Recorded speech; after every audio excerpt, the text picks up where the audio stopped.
Saudara, kita beralih ke informasi selanjutnya. Dinas Perdagangan Kota Parepare, Sulawesi Selatan melakukan pemantauan harga kebutuhan pokok di pasar tradisional.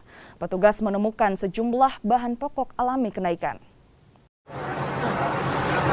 Bersama tim pengendalian inflasi daerah, Dinas Perdagangan Kota Parepare, Sulawesi Selatan melakukan pemantauan harga kebutuhan pokok di pasar tradisional Lakesi, Kota Parepare. Petugas menemukan kenaikan harga terjadi pada sejumlah bahan pangan. Hal itu dipengaruhi adanya kenaikan PPN dan masih langkanya BBM jenis solar.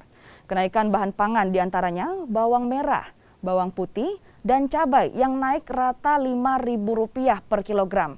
Sementara kenaikan paling signifikan terjadi pada ayam potong yang kini dijual Rp35.000 dari harga sebelumnya Rp28 per kilogramnya.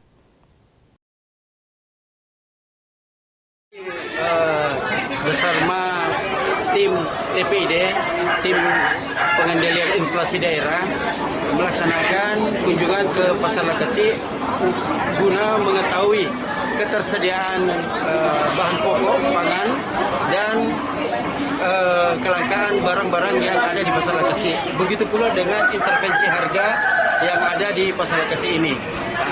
Jadi hari ini kami turun bersama tim TPID Kota Parepare. Dari temuannya Pak, apakah ada kenaikan atau gimana Pak? Ya, ternyata di pasar ini bervariatif. Ada barang yang memang langka seperti minyak goreng dan alhamdulillah barang-barang kebutuhan lainnya bisa terpenuhi selama bulan Ramadan ke depan. Terkait dengan harga, mulai 1 April ini terjadi kenaikan. Itu bersamaan dengan kenaikan PPN yang menjadi 11% dari 10 menjadi 11%. Dan barang-barang kebutuhan lainnya itu naik dikarenakan